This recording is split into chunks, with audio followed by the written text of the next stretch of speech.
Okay, guys, this is the Iceman here on the Jeffrey Rose YouTube channel, and I'm going to tell you something. I was really surprised at last night's TNA Impact.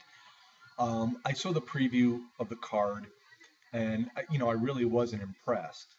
But of course, been watching it since day one, and I've been liking what TNA has been doing, and how it ended last week with Dixie and AJ.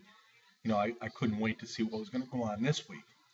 Well, the show pretty much started off with Dixie coming in and Sting approaching her and asking her what she was doing with AJ Styles. And she said, basically, don't worry about it. I'll take care of it. And it went on from there.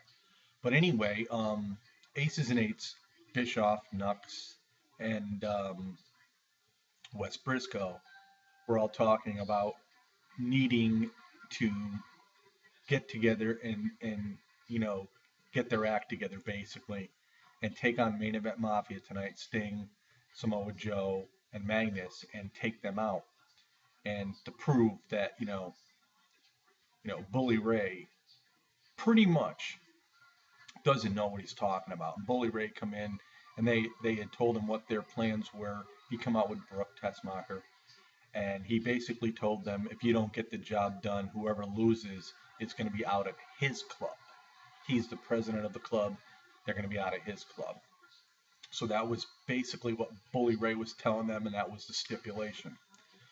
So anyway, we went to an intergender match, which was okay, I guess. ODB, Eric Young, and Joseph Park going up against the Bromans and Gail Kim, who was the knockout that was chosen by the Bromans. And it was a match that was okay. But you sort of pretty much knew what the outcome was going to be here. There was no way the Bromans were going to win. I mean, if indeed they did win, it would be, I don't know.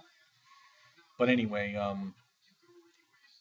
the match was okay, and you know, it ended up being ODB, Eric Young, and Joseph Park coming out on top. I don't want to get into detail of this match because it was a match I really didn't, wasn't really too much interested in, but I did watch.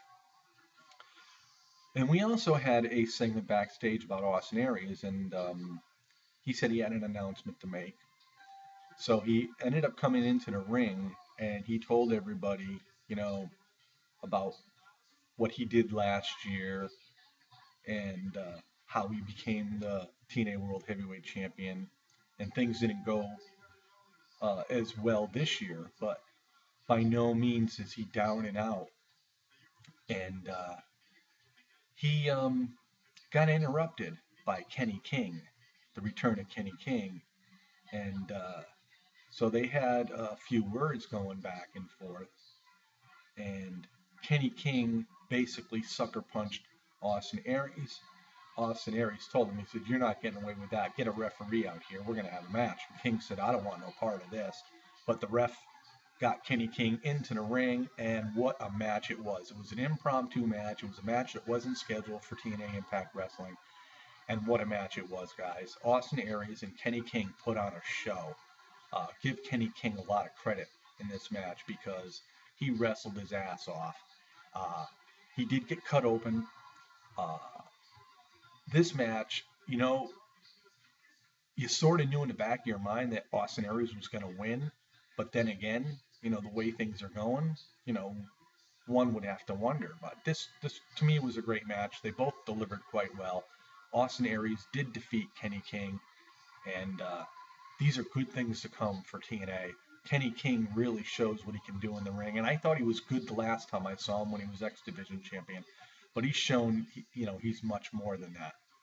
So anyway, then there was a segment pretty much with Chris Sabin and Velvet Sky, and Chris Sabin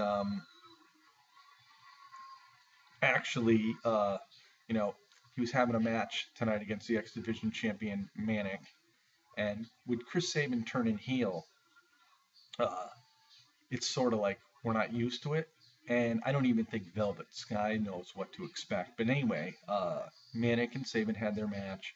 And this was another pretty good match, although Chris Sabin pulled some stupid stunts, like he said his knee was hurt. And, we've seen this, all before with Summer Rae in the WWE with her ankle. But it's the same kind of stuff. But anyway, it worked, and he lured Manic in. and they had a really good match. It looked like Saban was going to win on a cradle roll up, but Manic reversed that and ended up getting the 1, 2, 3 count really quick. After the match was over, Saban attacked Manic uh, with Velvet Sky wondering, what are you doing? Austin Aries came into the ring and sort of took care of that. So, yeah, a great match between Saban and Manic, and it looked for more of this to come in the near future. I just thought it was great.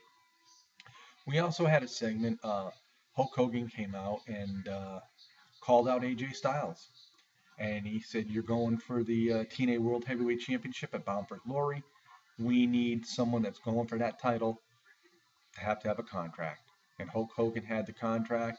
The fans were loving it. The fans were really into it last night. They were a very loud crowd. And Hogan brought that to AJ's attention. AJ looked around pretty much and, you know, in bewilderment, really. He wasn't sure what to expect because of the way he's been in recent weeks. And but AJ took the contract and he signed it. And this was pretty awesome.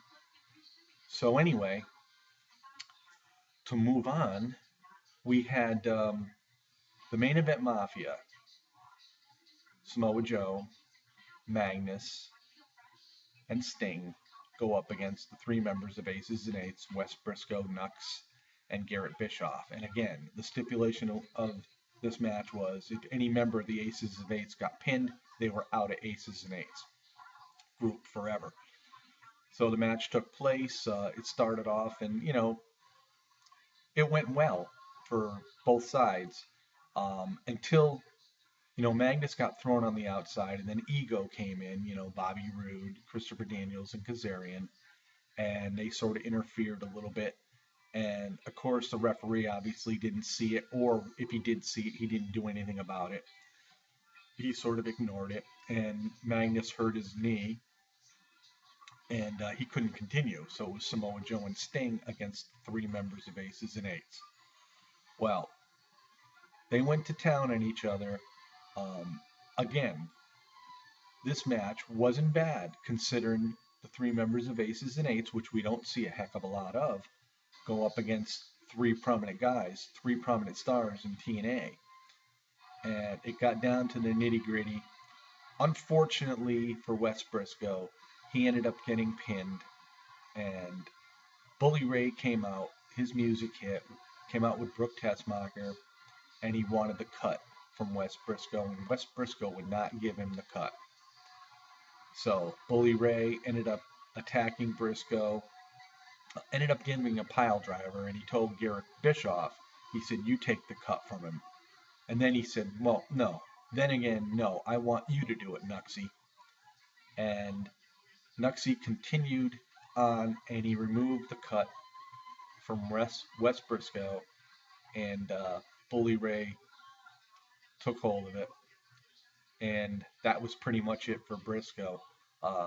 Nux and Garrett Bischoff helped Wes Briscoe up, and the match was over.